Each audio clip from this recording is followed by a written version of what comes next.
Quand on commence le Tai Chi Chuan, certainement la phrase que l'on entend le plus souvent de la part de notre prof, de nos partenaires, c'est « relâche-toi ». Relâche-toi, tu es trop dur, apprends-toi à te relâcher. Mais qu'est-ce que le relâchement? Comment fait-on pour bien se relâcher? Chen Ching disait que le dossier de sa chaise lui servait simplement à tenir sa veste. Ce qui signifie qu'on ne doit pas s'avachir contre le dossier.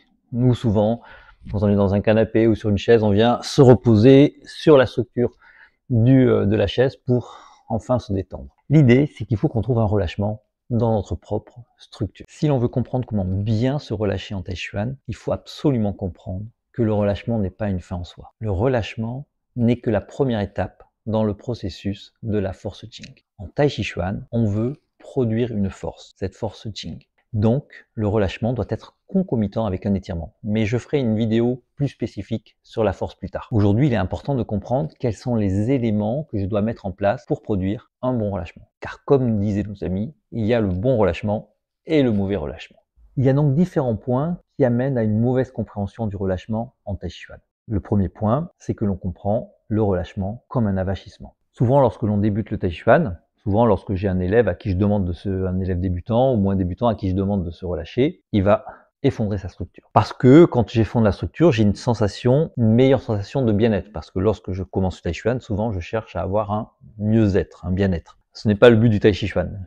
Le but du Tai Chi Chuan, c'est l'expression de cette force Jing, l'un des buts du Tai Chi Chuan. Donc, si je comprends relâchement comme avachissement, là jamais je ne pourrai produire cette force Jing. Donc ça, c'est l'un des premiers points qui ne nous permettront pas de comprendre ce qu'est un bon relâchement en Tai Chi Chuan. Le deuxième point, c'est que je confonds relâchement mental et relâchement physique. Généralement, quand je sors d'une journée stressante, j'ai envie de me détendre. Et lorsque je veux me détendre, je ne veux penser à rien et je veux fondre dans quelque chose. Généralement, je dis donc à mes élèves qui ont cette envie de détente, de plutôt prendre un bain, des bougies, ça sera infiniment plus agréable et déstressant de se plonger dans une eau chaude pour se détendre plutôt que de se mettre dans une posture d'arbre ou posture Wuji, parce que là, on va avoir une sensation d'étirement, de présence au monde assez intense. Donc, ce ne sera pas aussi relaxant que ce que l'on pensait. Donc, nous, on ne veut pas se relaxer, on veut se relâcher pour s'étirer encore une fois. Donc cette mauvaise interprétation de ce que l'on cherche à mettre en place en Tai Chi fait que l'on va pouvoir passer à côté d'un bon relâchement. Et enfin, le troisième point qui amène à une mauvaise compréhension du relâchement, c'est souvent lorsque mes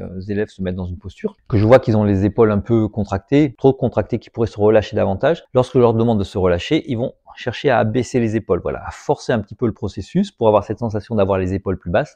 Mais là, encore une fois, on va avoir le résultat inverse. À partir du moment où je force ma structure, je vais venir la verrouiller et je ne pourrai plus avoir cette unité d'étirement que je cherche à mettre en place. Il y a différents points très clairs qu'on peut mettre en place pour obtenir un bon relâchement en Tai Chi Chuan. Le premier point, c'est une structure claire. C'est le premier des 10 principes, c'est le premier des 3 trésors de Chen Ching. Voilà, suspendre la tête. Suspendre la tête, c'est mettre sa structure en place, son squelette. Voilà. Il faut que mon squelette soit érigé, léger, créer des espaces. Ça, c'est le premier point extrêmement important pour obtenir un bon relâchement. Le deuxième point important, c'est le deuxième trésor de Chen Ching, c'est la relation à la verticalité, à la terre, au yin, aux racines, à la gravité. Je veux utiliser la gravité et le relâchement pour sentir que chacune de mes fibres, chacune de mes cellules est attirée vers la terre.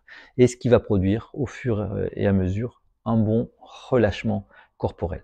Laisser la gravité interagir avec mes cellules. Donc ça, c'est vraiment extrêmement important. Généralement, quand on fait la forme, on n'a pas le temps parce qu'il faut qu'on pense à la forme, je suis en train de penser au mouvement, à mon équilibre, à être en rythme avec le groupe. Donc je n'ai pas forcément le temps de penser à mon relâchement à ce moment-là. Donc faites-le vraiment dans les postures statiques. Mettez-vous dans une posture statique.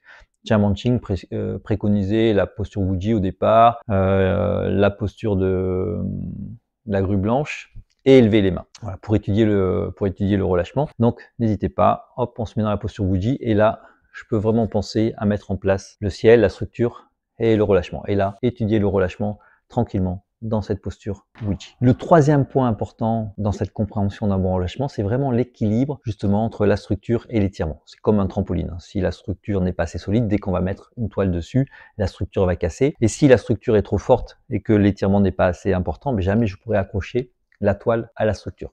Donc il va vraiment falloir que j'harmonise au fur et à mesure que je pratique une bonne structure, donc un squelette en place, avec un bon relâchement. Donc c'est cette harmonie-là entre la structure et l'étirement qui fera que j'aurai un bon relâchement, un relâchement utile au processus de la force Jing. Un autre élément qui va nous indiquer que l'on a un bon relâchement, c'est vraiment cette présence d'étirement dans le corps. Je veux que mon relâchement, encore une fois, soit concomitant avec un étirement. Je ne veux pas que mon relâchement soit concomitant avec un avachissement. Donc je vais sentir dans mon corps vraiment une présence sur l'ensemble de mon corps en permanence. Cherchez cette sensation de présence. Ne cherchez pas rien.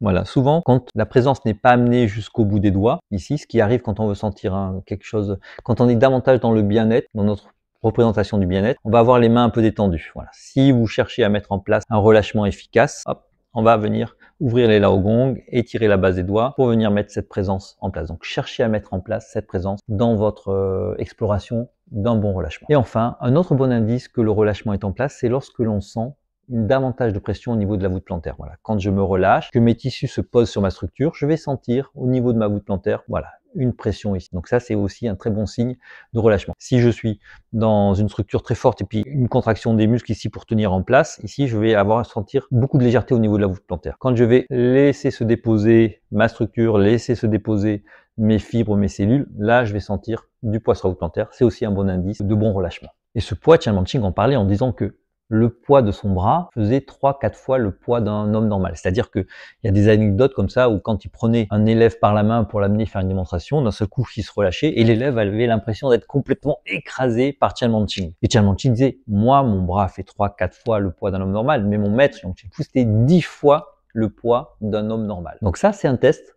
qu'on peut faire pour comprendre si on se relâche bien. Donc je vais me servir de cette petite machine pour essayer de comprendre ce que voulait dire Chan Manching par ce 3-4 fois le poids d'un bras normal et son maître 10 fois. Donc si j'ai cette petite balance ici, je mets ma main dessus. Voilà. Si je me relâche, je pose ma main dessus, ici, et j'obtiens ce résultat-là. Voilà, ça c'est le poids de mon bras, environ dans cette position-là, ici. Si je fais comme j'ai dit tout à l'heure, c'est-à-dire forcer sur l'épaule pour venir mettre du poids, vous voyez, donc quand on vient forcer ici, d'un seul coup je mets beaucoup de poids, vous voyez, on a beaucoup de pression, ce qui fait qu'on va même jusqu'à saturer la machine ici. Mais là je sens bien que la force que j'exerce sur la machine est vraiment liée à la contraction de mon épaule. Donc je reviens ici à cet état sans forcer. Mais en revanche là je vais venir me relâcher à l'intérieur de mon corps et lorsque je me relâche, je garde la détente de mon épaule et je m'aperçois quand même que il y a du poids qui est en train de se communiquer dans ma main. Et je relâche, je relâche, je relâche. Et j'enlève à nouveau là.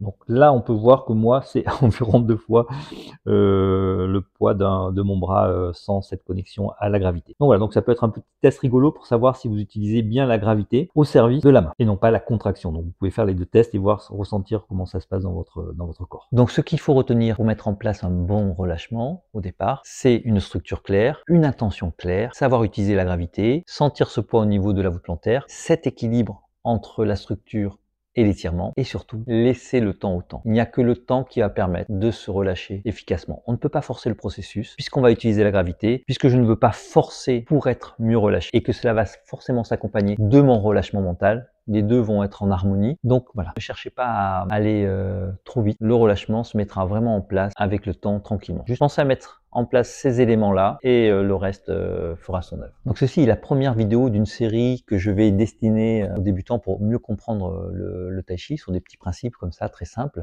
sur tous les sujets possibles. Donc si vous voulez être tenu informé de ces vidéos, n'hésitez pas à vous abonner à ma chaîne. À très bientôt.